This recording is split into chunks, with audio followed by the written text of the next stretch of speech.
लेकिन आज हमारे आपके दिल इतने कंजूस हो गए हैं कि रुपया न जाए चाहे जान भली ही चली जाए। एक मौलाना ने जलसे में बयान किया कि अल्लाह के नाम पर एक खर्च करोगे तो अल्लाह 10 देगा। तो मजमा में एक आदमी सोची यार सबसे बढ़िया धंधा तो यहाँ है यार, जो मौलवी बताओ था, एक देहो 10 पई हो, इतना नफा तो कोनो धंधम नहीं है। बौठा मौलाना के 1 रुपया पकड़ाए दीस, उसके बाद घरे के बाद सोई, सब सुबह उठ के बैठा कि अब भाई 10 के नोट आई। अब पूरा दिन गुजर गया, 10 के नोट नहीं आवा। तब शाम के खौरियान के मौलवी अच्छा चूतिया बना के 1 रुपया ठग लिए। कहा रहा एक देहो 10 पई हो, पूरा दिन गुजर गया, आपका मिले कल हो तो मौलवी बताई थे। अल्लाह मर्जी सुबह होते होते उसको 35 हो गई। जब 35 हो गए तो लोटा लेके खेते में भाग पैखाना करे। अहुआ जब पहुंचा तो इतना बड़ा पर्स पड़ा रहा है, देखिस उका खोली तो 10 के नोट पैस। तब मौलवी पर बहुत खौरियान, कैसी मौलवी मसला बताओ था लेकिन पूरा नहीं बताओ था, अधूरा बताओ था। हुआ से आवा अगवा मौलवी के पास, कहीं मौलवी सुनो मसला बताओ करो तो पूरा पूरा बताओ करो, अधूरा ना सुनाओ करो। तुम हमारा दिन खराब कर दो। कहीं काहे, कहीं कल बताया रहा कि अल्लाह के नाम पर जो 1 देगा 10 पाएगा, कहीं ना बताओ तो रहा है। कहीं पूरा बताया करो, कहीं पूरा क्या, कहीं पूरा बताना चाहिए कि अल्लाह के नाम पर 1 दोगे 35 आएगी तो 10 पाओगे। तुमने 35 बताया ही नहीं, मेरा दिन खराब हो गया इंतज़ार करते करते। ऐसे बैलहाव चले आओ थे जलसा सुने। हाँ, बैल होते इंसानों में यहाँ तो कुछ, एक तो बैल सड़वे हैं और एक बैल इंसानों में टहरत। अल्लाह जाने क्या समझते हैं। हमारे यहाँ फिरबितनी दरगाह में एक मदरसा है मौलाना अली हसन फारूकी अलैहिर्रहमा का। एक दिन हजरत पान खाए आंगन में टहल रहे थे, थूकने की ज़रूरत पड़ी तो एक लड़का से कहने जाओ गलदान उठा लो कमरा से। अब मदरसा में अक्सर देहात एक लड़का रहा था तो उगलदान जानत नहीं रहा, गवा कमरा में यह ढूंढ ढांड चला। आप लोग तो जानते भी हो उगलदान इतना बड़ा रहा था, गोल गोल स्टील या एल्युमिनियम के, उमा थुक्का जाता। तो गवा ढूंढ के चला हुआ देहात के लड़का, उगलदान जानन नहीं रहा। लौट आओ कहे हजरत उमान आई है। हजरत ने कहा अरे बेवकूफ़ उसी में रखा है रे, जा लौट ले आओ। अब दोबारा फिर गवा लौट आओ कहे नाई है उमा। तो हजरत गए, इशारा के इनके वद्दे रखा है वो है।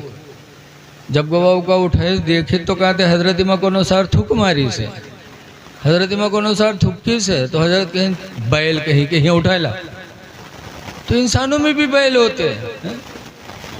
ऐ लोगो ये अहद कर लो कि जब तुम अल्लाह के बंदों पर रहम करोगे तो अल्लाह तुम पर भी रहम करेगा। हुजूर फरमाते ला यरहमुल्लाह, अल्लाह रहम नहीं करेगा किस पर, मल्ला यरहमुन्नास, जो इंसानों पर रहम नहीं करेगा।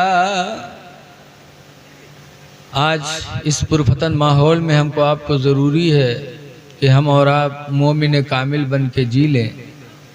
अल्लाह फरमाता है वान तुमुल आलौना इन कुंतुम मोमिनीन, तुम ही बुलंद रहोगे अगर मोमिन बन के रहोगे। अल्लाह का वादा है, लेकिन कम से कम हम मोमिन बन के रहें तो। सहाबे किराम की ज़िंदगी देखो कैसी ज़िंदगी थी, जिस जगह गए जहाँ गए अल्लाह ताला ने उन्हें कामयाबी अता फरमाई। एक एक सहाबी की ज़िंदगी हमारे आपके लिए नमूने अमल है। बुज़ुर्गों को देखो, गरीब नवाज को देखो। गरीब नवाज अजमेर आए थे फ़कीरों को लेकर के, एक पेड़ के नीचे बैठे, राजा के सिपाही आए, कहा उठो यहाँ हमारे ऊँट बैठते हैं। गरीब नवाज ने झगड़ा नहीं किया था, कहा था अरे भाई अल्लाह की ज़मीन बहुत बड़ी पड़ी है, कहीं बिठा दो ऊँटों को। कहा नहीं नहीं उठो, हमारे ऊँट यहीं बैठते हैं। तो गरीब नवाज जिद्दी नहीं थे न झगड़ेलू थे, कहा ठीक है हम जा रहे हैं, तुम्हारे ऊँट ही बैठेंगे।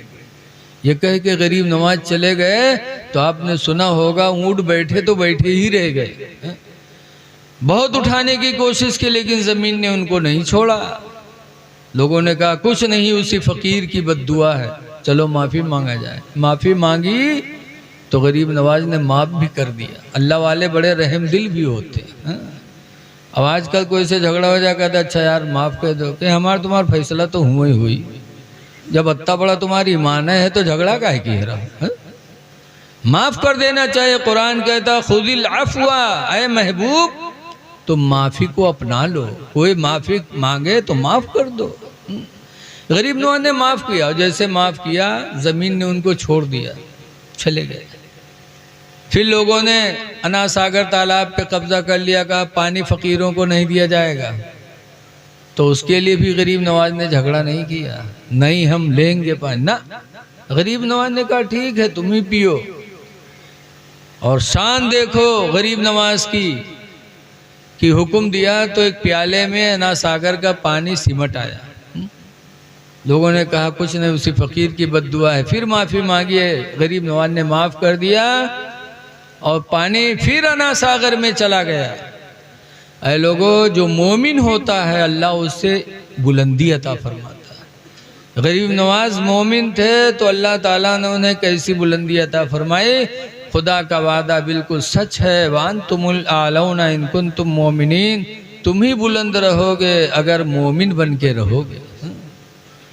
गरीब नवाज के मानने वालों, ख्वाजा ख्वाजा करने वालों, अभी हमारे हजरत भी फरमा रहे थे कि ख्वाजा ख्वाजा कहेंगे हम हैं बरेली वाले, कह रहे थे ना हजरत, और कहना चाहिए। लेकिन ख्वाजा को ख्वाजा मानने से पहले ख्वाजा की जिंदगी को अपनाना पड़ेगा। उन्होंने झगड़ा नहीं किया था, जिद नहीं किया था। आपके माँ बहन भी कोई मामला आ जाए तो झगड़ा न करो, जिद न करो, बल्कि अल्लाह को राज़ी करने के लिए सुलाहियत करो। सुलाहियत हमारे बुजुर्गों ने किया। हुजूर सल्लल्लाहु अलैहि वसल्लम मस्जिद नबवी के मिंबर पे खुतबा पढ़ रहे थे। हसन बहुत छोटे थे, धीरे धीरे पहुंच गए। हुजूर ने खुतबा देना बंद कर दिया, हसन को उठाया और लोगों से कहा लोगों, मेरा बेटा हसन अनकरीब मुसलमानों की दो बड़ी जमात में सुलह कराएगा। ये मेरे नबी ने पेशन गोई दी थी, हसन सुलह कराएगा। वही हुआ कि एक टाइम में मुसलमानों में दो ग्रुप हो गए, तो इमाम हसन ने सुलह कराया, खिलाफत वापस करके वो मुसलमानों को एक कर दिया। तो पता चला कि सुलह कराना, एक में मिल के रहना, ये इमाम हसन मुश्तबा की ज़िंदगी से हमको सबक मिला। सिर्फ हस्से हुस्से कहने से थोड़ी होगा।